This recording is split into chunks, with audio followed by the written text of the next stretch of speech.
Oh, what a night that was, and the press just ate it up. The picture of the boss hugging his mom ran in about half the dailies above the fold. We got great society coverage and pretty decent news business coverage.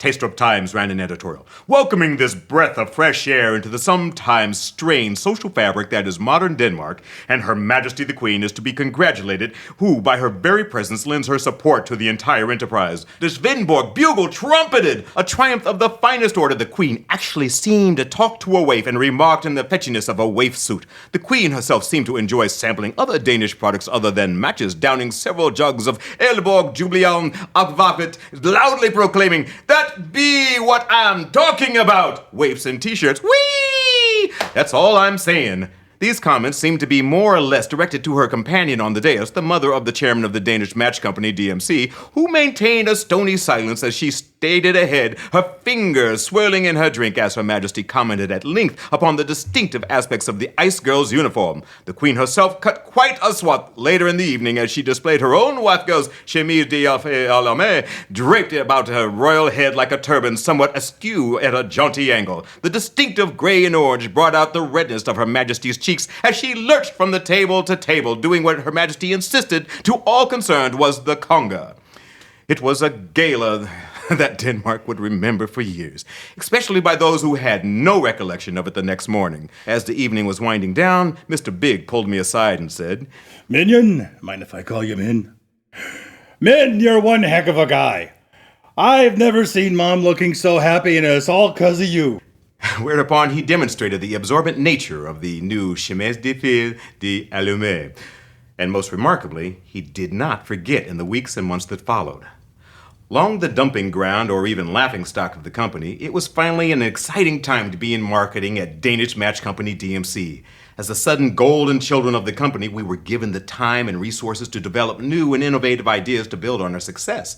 With Ice Girls as our entry point, we began to think of different ways to leverage their popularity into an even greater part of the Danish psyche. In other words, we began to plan for a wider range of commercial tie-ins. One of the items that we spent a lot of time on was the Ice Girls personal sales consultant action figures. There were 3 of them. Idolina, the fiery waif with a tempestuous nature. Catronia, the mischievous. Third, worldish waif who delighted in magic and sleight of hand. And Emiko, the quiet Asian intellectual thinker waif who was always one step ahead of everyone else. Above all, they were good-natured, spunky, and loyal to each other. They were introduced in a series of comic book adventures where they fought their arch-nemesis, the evil Dr. Feister von Finderlander, who sought world domination through so-called free trade. Dr. Finderlander also had an assistant, the delightfully dour Swedish sidekick and research assistant, Ide Birken, who always seemed to take a perverse pleasure in the collapse of each foolproof plan. His lines, "Yes, master, I am sure this plan will work perfectly this time," soon entered the language as a popular catchphrase, as did his equally droll, "Is this the triumph you anticipated, your masterful shipness?" At any rate, this evil duo sought to enslave the world, starting with Denmark, through a series of plots, usually involving the importing of foreign products that would undermine forthright home industries by the lowering of the import tariffs and implying that domestic products were haunted or cursed. Of course, they were not, and the plucky trio unmasked the fiery fiend behind the haunting of local products as the Dr. Evil, just as he was about to dupe the Queen, wearing her Ice Girl bandana, into signing a favorable free trade agreement. The 3 girls also had their own musical band, a catchy theme song written by the best pop tunesmiths in the business, and a sarcastic pet parrot, each with their own corresponding action figurine. Now, all of this was based on the continued popularity of the Ice Girls, and most importantly, it soon became apparent that the system worked in selling matches. Who knew that the little Draggers would take to street-based selling with such enthusiasm and skill? Suddenly, it was more than a slogan, and our matches were hot. Danes of a certain class were interacting with Danes of another class, and some of the little waifs proved to be quite entrepreneurial in devising ways to sell matches. And the press loved covering each iteration that they came up with. Newspapers soon had their Ice Girl beat reporter. Usually the Ice Girl's assignment went to the youngest reporter on the paper, while in general this worked out well for us. In the case of one overly ambitious reporter looking for a story and a career, the results proved to be a bit more problematic, i.e. Hans Christian Andersen. Again, while it's not my intention to degenerate the fine work of Mr. Andersen in bringing to light certain unanticipated and unfortunate consequences of the Ice Girls program, it has been noted by some of the animus he displayed toward our company that the Ice Girls program may have arisen, at least in part, because he was stuck in the Ice Girls beat rather than the more prestigious soccer page. But I digress from the events of that delightful summer. As I mentioned, the waifs, given some encouragement and incentive, proved adept at attracting the attention of the match-buying public. Some waifs soon learned the importance of working with animals. Mixed breed mutts with mournful expressions and handmade saddlebags filled with matches soon began to adorn the feature pages of almost every Danish newspaper. Other variants with cats and rabbits also proved to be popular, albeit appealing to a narrower range of people. One waif trained a parrot to recite, "Polly says buy a match, squawk," and collapse on the command. What happens when Polly uses a finished match? Other similar attempts with pythons proved to be less successful and gave us an early validation of the limitations of liability benefits derived from the consultant status of the waifs. Other waifs perfected mute appeals. Many a dame's first exposure to the silent world of mime first came as an urchin demonstrated the ability of a Danish match to light in a very strong headwind while walking a dog.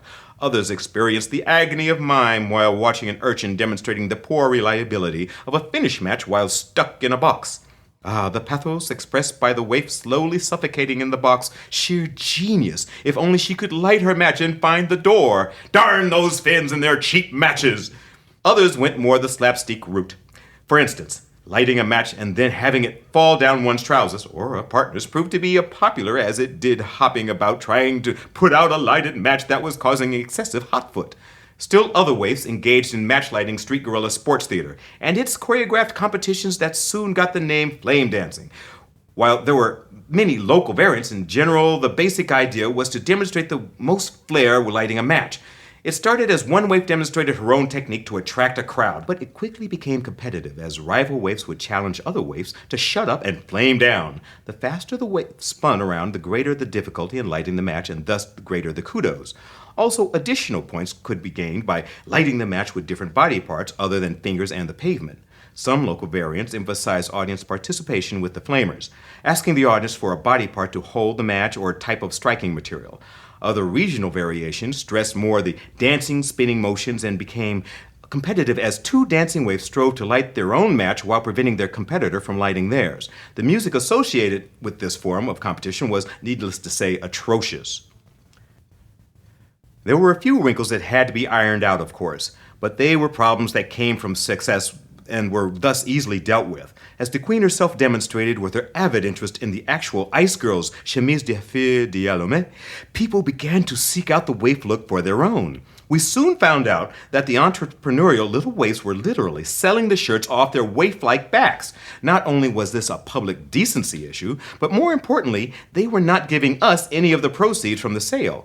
We got around this by charging the waifs a fairly nominal replacement fee for their official Ice Girls apparel, and soon some of the waifs were losing 10 to 20 chemises d'Allume a week.